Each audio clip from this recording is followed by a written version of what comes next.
The Acquisition of Spiritual Power by James Allen. The world is filled with men and women seeking pleasure, excitement, novelty, seeking ever to be moved to laughter or tears, not seeking strength, stability, and power, but courting weakness and eagerly engaging in dispersing what power they have.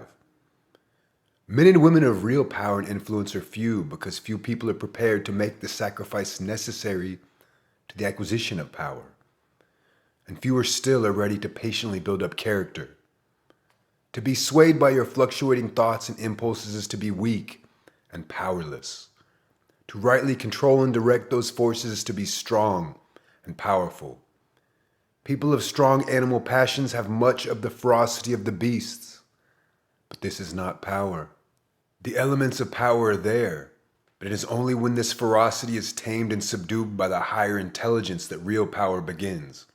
And people can only grow in power by awakening themselves to higher and higher states of intelligence and consciousness.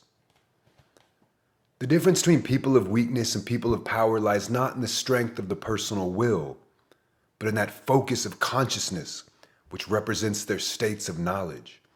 The pleasure seekers, the lovers of excitement, the hunters after novelty, and the victims of impulse and hysterical emotion lack that knowledge of principles which gives balance, stability, and influence. People commence to develop power when checking their impulses and self-inclinations. They fall back upon the higher and calmer consciousness within them and begin to steady themselves upon a principle. The realization of unchanging principles in consciousness is at once the source and secret of the highest power.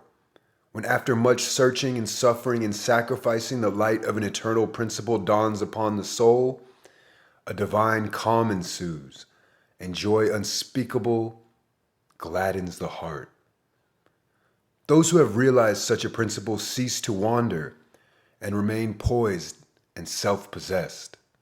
They cease to be passion's slaves and become master builders in the temple of destiny. People governed by self and not by a principle change their front when their selfish comforts are threatened. Deeply intent upon defending and guarding their own interests, they regard all means as lawful that will serve that end. They are continually scheming as how to protect themselves against enemies, being too self-centered to perceive that they are their own enemies. Such people's work crumbles away, for it is divorced from truth and power. All effort that is grounded upon self perishes. Only that work endures that is built upon an indestructible principle. Those who stand upon a principle remain calm, dauntless, and self-possessed under all circumstances. When the hour of trial comes and decisions must be made between personal comforts and truth, comforts are given up. This cannot be altered even when they are faced with the prospect of torture. Self-centered people regard the loss of their wealth, their comforts, or their lives as the greatest calamities which can befall them.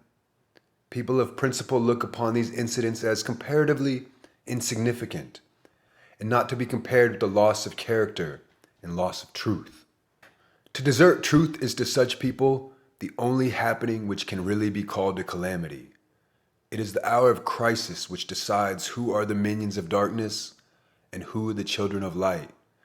It is the epoch of threatening disaster, ruin, and persecution which divides the sheep from the goats and reveals the reverential gaze of succeeding ages, the men and women of power. It is easy for people, so long as they are left in the enjoyment of their possessions, to persuade themselves that they believe in and adhere to the principles of peace, harmony, and universal love. But when their enjoyments are threatened, or they imagine that they are threatened, they begin to clamor loudly for war. Such people show that they believe in and stand upon not peace, harmony, and love, but strife, selfishness, and hatred. Those who do not desert their principles when threatened with the loss of every earthly thing, even to the loss of reputation in life, are the people of power. They are the men and women whose every word and work endures. They represent the leaders whom the afterworld honors, reveres, and worships. There is no way to the acquisition of spiritual power except by that inward illumination and enlightenment, which is the realization of spiritual principles. And those principles can be realized only by constant practice and application. Take the principle of divine love and quietly and diligently meditate upon it with the object of arriving at a thorough understanding of it.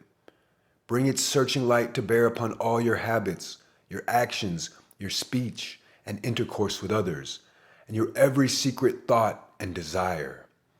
As you persevere in this course, the divine love will become more and more perfectly revealed to you, and your own shortcomings will stand out in more vivid contrast, spurring you on to renewed endeavor.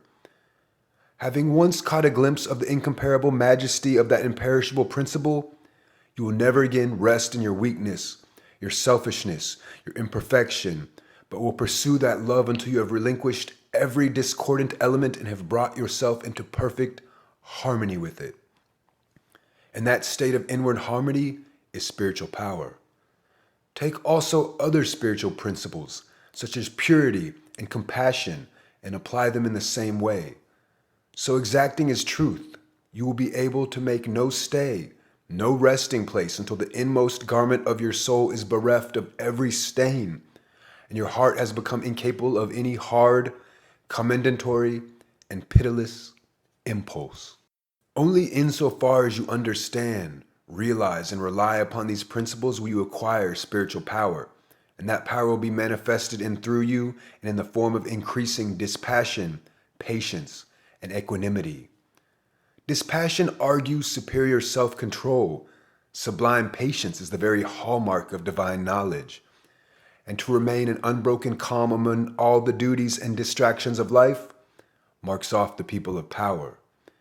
It is easy in the world to live after the world's opinion. It is easy in solitude to live after our own. But truly great people are those who lived in the midst of the crowd with perfect sweetness, the independence of solitude. Some mystics hold that perfection in dispassion is the source of that power by which miracles are performed.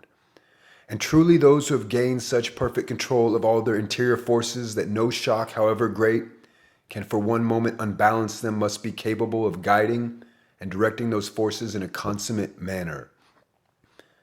To grow in self-control, in patience, in equanimity is to grow in strength and power, and only thus growing by focusing your consciousness upon a principle. As a child, after making many vigorous attempts to walk unaided, at last succeeds after numerous falls. In accomplishing this, you must enter the way of power by first attempting to stand alone.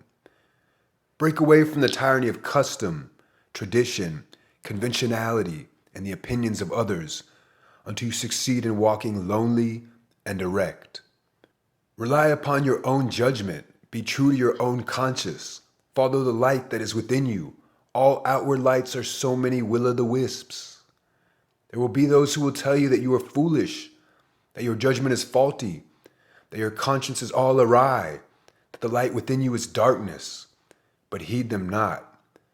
If what they say is true, the sooner you, as a searcher for wisdom, find it out, the better, and you can make the discovery only by bringing your powers to the test. Therefore, pursue your course bravely. Your conscience is at least your own, and to follow it is the path to freedom. To follow the conscience of another is to be condemned to slavery.